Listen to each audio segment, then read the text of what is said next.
They said power was his. They said history was changing.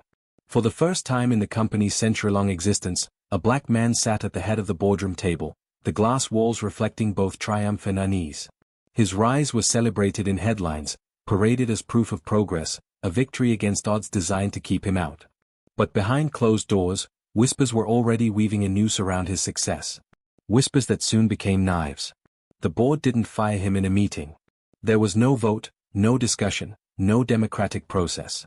One day, he was leading multi-million-dollar strategies. The next, his access card stopped working. His name disappeared from the directory. It was as if he had been erased. Quietly. Coldly.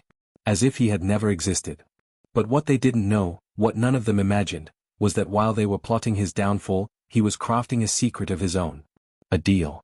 Hidden deep in legal language, buried beneath layers of contracts and clauses, a move so sharp it would turn their betrayal into their destruction. When the dust settled, it would not be his reputation left in ruins, but theirs. This wasn't just corporate politics. This was racism dressed in polished suits, racism that smiled for cameras but sharpened its teeth in private boardrooms. They had underestimated him, assuming his silence was weakness. They mistook his restraint for surrender. But his plan, forged in pain and precision, would shake the empire they had built on exclusion. Imagine climbing to the top of a mountain, only to be shoved off by the very people who applauded your ascent. Imagine being stripped of your title not because of failure, but because of the color of your skin. Imagine watching them celebrate your erasure, unaware that you held a weapon capable of bringing the entire mountain crumbling down. The night he walked out of the building for the last time, security escorting him past the portraits of white men who had ruled before him, he looked calm. Almost too calm. They thought they had won. They thought they had silenced the story before it began.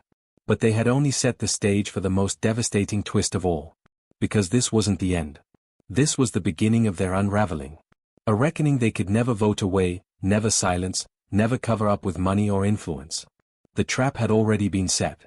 And when it snapped shut, it would bankrupt not just their finances, but their pride, their legacy, and the illusion that their empire was untouchable. What secret deal could one man, betrayed and discarded, make that would bring an entire board of powerful executives to their knees? And when the truth surfaced, would it be remembered as his revenge, or their downfall? Stay with me, because once you hear how it unfolded, you'll never look at power, race, or justice in the same way again. Before the headlines, before the betrayal, before the quiet erasure, he was simply a man who believed in possibility. Marcus Hayes grew up in a neighborhood where opportunity was scarce, but ambition burned hotter than the streetlights that flickered at night. His mother worked 2 jobs, his father gone before he could ever remember, and yet, Marcus carried himself as if the world owed him nothing but gave him everything to fight for. Books became his escape, numbers his language, and vision his compass. Where others saw walls, Marcus saw doors, sometimes locked, sometimes guarded, but never impenetrable. From his earliest days, he learned that talent wasn't enough. For every achievement, he had to be twice as sharp, twice as prepared, and twice as patient. Every room he entered, he carried the weight of knowing he might be the only one who looked like him. And every time, he chose not just to endure, but to excel. By the time Marcus reached his 30s, his name carried weight in financial circles. He was the strategist behind turnarounds that saved companies from collapse, the unseen hand that transformed failing departments into profitable machines. Still, he knew the unspoken rule: brilliance could open doors, but color could close them just as quickly. Then came the offer. A company that had stood for over a century, led exclusively by men who looked nothing like him, came calling. They needed a savior. Stock prices were sliding, investors restless, morale fractured. The board presented his appointment as a bold step forward, the first black CEO in the company's history. The press called it groundbreaking. Behind the flashbulbs, Marcus knew it was more than symbolism. It was survival, for them, and a test for him. In those first months, Marcus worked with relentless precision. He listened, he analyzed, he strategized. He cut waste, restructured departments, and launched initiatives that reignited the company's pulse. Numbers turned upward, investors breathed easier, employees whispered about change they could finally feel. Outwardly, everything looked like triumph. But beneath the polished surface, cracks began to form. In board meetings, he noticed the subtle shifts, the way certain directors avoided eye contact when he spoke, how ideas he presented were met with silence until repeated by someone else. He noticed the murmurs, the coded language, the smiles that didn't quite reach their eyes. Progress was celebrated publicly, but behind closed doors, his presence seemed to threaten an old order that refused to loosen its grip. He brushed it off at first. He had faced this before. Microaggressions. Doubts disguised as questions. Resistance framed as caution. It was nothing new. But as months stretched into a year, the tension sharpened. Decisions that once fell under his authority were quietly rerouted. Reports were withheld. Projects stalled without explanation. It was as if invisible hands were tugging at the threads of his leadership, testing for weakness. Marcus remained steady. He had climbed too far to let whispers shake him. He poured himself into the work, staying long after the lights dimmed, walking empty hallways lined with portraits of the leaders who came before him, faces etched in oil paint, every single one a reminder of how different he was. He promised himself that one day, his own portrait would hang among them, proof that the cycle had been broken. And yet, as much as he pushed forward, he could feel the ground shifting beneath him. There was the investor who requested a private meeting, only to question whether the company looked stable under his leadership. There was the senior executive who bypassed him entirely, running decisions directly to the board. And then, the article, a carefully timed piece in a financial journal hinting at leadership rifts and concerns over direction. The language was vague, but the intent was sharp. The seed of doubt had been planted. Still, Marcus didn't flinch. He knew storms came with leadership. What mattered was how you stood when the winds blew hardest. He kept his focus on the vision he believed in, a future where the company wasn't just profitable, but transformed. What no one knew, not the board, not the investors, not the critics, was that Marcus had already begun laying the foundation for something bigger. Behind closed doors, he was negotiating a deal. A deal that could redefine the company's trajectory and secure its survival for decades. A deal hidden in plain sight, its details buried beneath jargon only a handful of people could truly understand. He knew it was bold. Risky. But he also knew it was the company's best shot. What Marcus didn't know was that the same board that once celebrated him as a symbol of progress was quietly moving against him. They weren't debating his strategy, or questioning his results. They weren't even willing to call a meeting to discuss his future. They were orchestrating something colder, an erasure, without confrontation, without a vote. And the moment it happened, the moment his access card failed, Marcus understood, this was not about performance. This was not about results. This was about something older, uglier, and far more dangerous than business. The question wasn't why they wanted him gone. The question was how much they would lose when they realized what he had already set in motion. The first cracks were almost invisible. A delayed email here. A missing report there. Marcus dismissed them as small mistakes, the kind that slipped through the cracks in a large corporation. But soon, the pattern sharpened. Meetings were scheduled without his knowledge. Decisions were finalized before he even heard of them. His title still read Chief Executive Officer, but the power beneath it was quietly being stripped away. He began to notice the way board members looked at him when he spoke. Not with respect, but with measured patience, as though they were waiting for him to trip. Every proposal he brought forward was dissected with unusual skepticism. Suggestions he knew would strengthen the company were dismissed as too risky, only to resurface weeks later under someone else's name and receive instant approval. Marcus had fought this fight all his life, being underestimated, second-guessed, told to wait his turn. But this was different. This wasn't about disagreement. This was about erasure. The whispers started next. Anonymous tips leaked to journalists about divisions in leadership and concerns about the CEO's direction. Headlines sprouted like weeds, questioning his ability to hold the company together. Investors began to call with concerns, carefully couched in language that sounded professional but carried an unmistakable undertone. Was the company in safe hands with him at the helm? Marcus worked harder than ever, determined to silence the doubts with results. And he had them. Profits were climbing, projects were thriving, morale was higher than it had been in years. But no matter how strong the numbers were, the narrative outside the boardroom was already being rewritten. The story wasn't about his success, it was about his supposed fragility. One night, long after most of the building had emptied, Marcus sat alone in his office, the city lights sprawling out beneath him. On his desk lay the contract, the secret deal he had been negotiating for months. If it went through, it would lock in billions in revenue, shield the company from market volatility, and give it the stability it had lacked for decades. It was bold, ambitious, even risky, but it was visionary. Yet, Marcus knew the truth. If the board discovered the deal before it was finalized, they would find a way to twist it into evidence against him. They would brand it reckless, dangerous, the kind of gamble they would never let a man like him take. So he buried it deeper. Hidden clauses, encrypted communications, allies placed where no one suspected. Every move was deliberate, every signature a step closer to the safeguard that could change everything. Still, the pressure mounted. One morning, Marcus arrived to find his calendar wiped clean. His assistant, pale and shaken, admitted she'd been ordered to reroute all communications through approved channels. Weeks of work disappeared from his files. When he confronted the IT department, they told him they were just following instructions. Instructions from who? No one could answer. The message was clear, he was being pushed out, piece by piece. But it wasn't just corporate sabotage. It was personal. At a shareholder dinner, Marcus overheard two executives joking about how the company had been reduced to a social experiment. They laughed as they wondered aloud how long it would take for the experiment to fail. He didn't confront them. He didn't need to. Their words weren't for him, they were for the room, a seed of doubt planted among powerful ears. Soon after, a confidential memo leaked to the press. It claimed Marcus had lost the confidence of key stakeholders, and that urgent leadership discussions were underway. He hadn't lost confidence. He hadn't even been consulted. But the damage was done. The stock dipped, investors panicked, and the board had their excuse. Marcus felt the walls closing in, but he refused to break. He had endured too much to crumble now. What they didn't know, what they couldn't possibly anticipate, was that the deal was almost complete.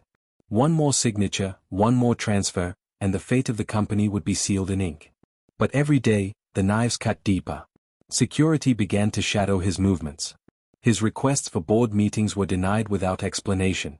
At one point, his access to sensitive financial data was suddenly revoked, an absurdity for the CEO himself. When he pressed for answers, he was told there had been technical errors. The technical errors only ever seemed to affect him. Then came the final blow. On a Monday morning, Marcus arrived at headquarters as usual. He swiped his card at the glass turnstiles, and nothing happened. The light stayed red. He tried again. Red. The guard stepped forward, voice stiff, and informed him his access had been revoked by order of the board. There was no vote. No announcement. No chance to defend himself. He had been erased in silence. But as he walked out that morning, the eyes of employees following him, whispers echoing in the lobby, Marcus wasn't broken. He wasn't even surprised. Because while they had been busy tearing down his reputation, Marcus had been setting the trap. And the trap was nearly ready to snap shut. The board thought they had ended his story. They had no idea it was just beginning. What was the deal he had hidden so carefully? What was the move that would turn their betrayal into their undoing? The answer was coming, and when it arrived, it would shake the company, the board, and the illusion of untouchable power to its very core. The day after Marcus was locked out, the boardroom hummed with self-congratulation. They sat around the polished oak table, smug in their silence, sipping coffee as though nothing extraordinary had happened. To them, Marcus was finished. Discarded. Forgotten. Another experiment they could erase from the company's history as neatly as removing his name from the door. But outside that room, something was already moving. The deal Marcus had buried so carefully, layers of contracts, hidden clauses, contingencies so subtle even the sharpest lawyers had missed them, was ready. His erasure had triggered it. A clause he'd crafted months earlier, designed for one purpose, protection. If his authority as CEO was ever stripped without due process, the agreement he had been negotiating in secret would automatically activate. And this was no ordinary agreement. Marcus had struck a partnership with an international firm, a financial powerhouse with the resources to swallow entire corporations whole. Buried inside the fine print was a condition. If he were removed under extraordinary circumstances, his authority to finalize the deal would extend beyond his tenure. The ink was already dry. His signature had locked it in. By the time the board realized what had happened, the company they thought they controlled was already slipping from their hands. The news broke on a Thursday morning. A major financial network announced that the firm had entered into a binding partnership with Marcus Hayes, acting as representative of the company. Billions in assets, subsidiaries, and intellectual property rights were now tied to the deal. The stock market went into a frenzy. Analysts scrambled to make sense of it. Shareholders demanded answers. In that instant, the empire the board had built began to crumble. The very executives who had whispered about Marcus's reckless leadership now sat frozen, realizing the trap they had walked into. They had underestimated him, dismissed him, erased him. But Marcus hadn't fought for power, he had prepared for war. Emails flew across boardroom screens. Phones buzzed with panicked calls. Lawyers were summoned. But it was too late. The documents were ironclad. The clauses airtight. Every move they made to challenge the deal only highlighted their own negligence. They hadn't just fired a man. They had bankrupted themselves. For Marcus, the moment was bittersweet. He watched from the sidelines as the company's stock plummeted, headlines splashing across every major outlet, secret deal shakes century-old corporation.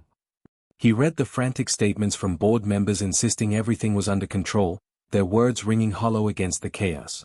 And though vindication burned hot in his chest, so did the sting of what it had taken to get here. Because this wasn't only about contracts and money. It was about something deeper. Marcus had proven them wrong, but he had also proven a truth he had carried his whole life. In a world built against him, he couldn't afford to just play the game. He had to outthink it, outmaneuver it, outlast it. Even at the highest levels of power, racism had found a way to strip him of dignity. And yet, even stripped of his title, he had turned their own arrogance into their undoing. The public didn't see the deal as reckless. They saw it as brilliant. Bold. Visionary. The very qualities the board had feared in him were now celebrated everywhere. Marcus Hayes became the headline they could never silence, the man who had been erased, only to leave his betrayers in ruins. But the damage was catastrophic. Within weeks, lawsuits mounted. Investors fled. The firm Marcus had aligned with assumed control over critical assets, leaving the board powerless. Decades of influence, prestige, and legacy dissolved in real time. And still, the board refused to admit the truth. They framed it as a miscalculation, a misunderstanding, anything but what it really was, a result of their own prejudice. Their refusal to see Marcus as more than a symbol had cost them everything. For Marcus, it was a victory wrapped in tragedy. He had not wanted destruction. He had wanted progress. He had wanted to prove that someone like him could not only lead but redefine what leadership meant. Yet, instead of partnership, he had been forced into a war. A war he hadn't chosen, but one he had won. The climax wasn't just in the numbers or the headlines. It was in the image of a man they had dismissed walking away, not broken, not silenced, but standing taller than ever. His portrait would never hang in their hallways, but his shadow would linger in every boardroom that followed. A reminder. A warning. A reckoning. And for those who asked how one man could bring down an empire built on exclusion, the answer was simple. They had handed him the weapon themselves. By underestimating him, by erasing him, by believing that silence meant surrender, they had paved the road to their own downfall. The board had thought the story ended when Marcus walked out with nothing. But as their empire collapsed around them, one truth became undeniable. The man they tried to erase had written the final chapter in ink they could never wash away. And yet, one question remained, one that would haunt not just them, but every corporation, every system, every person who believed racism could be hidden behind polished smiles and boardroom walls. If progress can be so easily undone, what will it take for real justice to last? The board never recovered. Within months, the company that had once boasted a century of dominance was a shell of its former self. Assets stripped, influence gone, its name whispered in financial circles not as a titan, but as a cautionary tale. Investors pulled out. Partners fled. Employees scattered. The empire collapsed not in a blaze of glory, but in a slow, humiliating unraveling. And at the center of it all was Marcus Hayes, the man they tried to erase. Yet Marcus didn't revel in their downfall. He didn't throw victory parties or parade his triumph in the press. He carried it differently, heavily, as if every headline of their bankruptcy was also a reminder of what had been lost.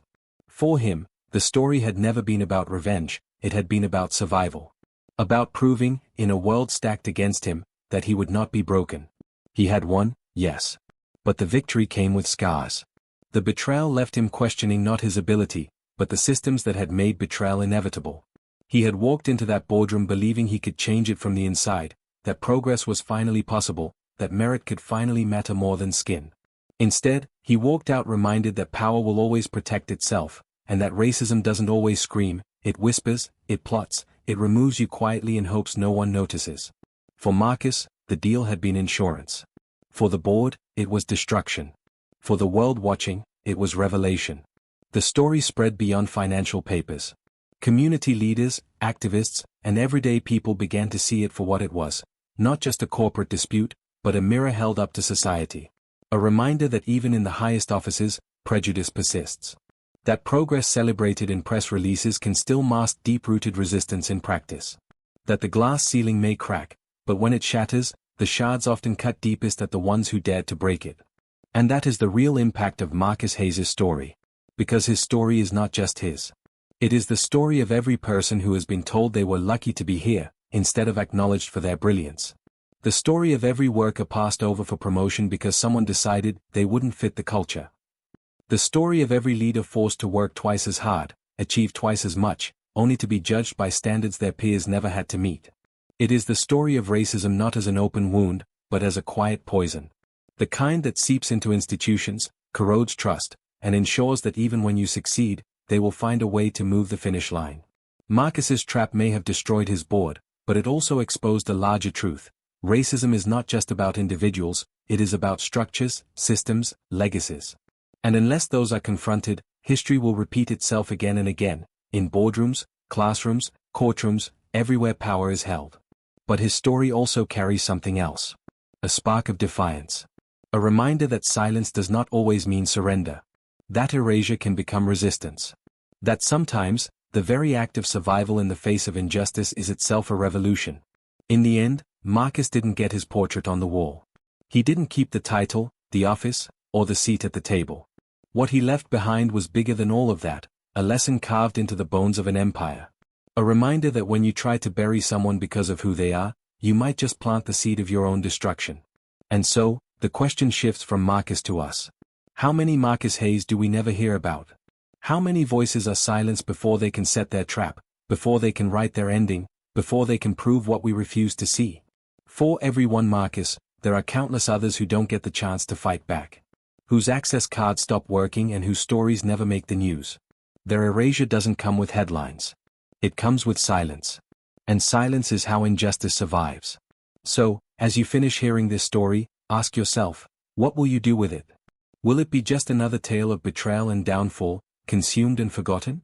Or will it be a reminder to look harder, to question deeper, to stand louder when the whispers of injustice begin? Because Marcus Hayes' story isn't just about a boardroom. It's about a world where power still fears change, where progress is fragile, and where the fight for equality is far from over. And maybe the real question isn't whether Marcus won or lost. Maybe the question is, when will we finally stop building systems that force people like him to fight alone? His story demands more than sympathy. It demands reflection. It demands action. So I'll leave you with this. They tried to erase him, but his legacy became unforgettable. They thought they ended his story, but he turned their ending into his beginning. Now the question is, what will we do with the story he left behind?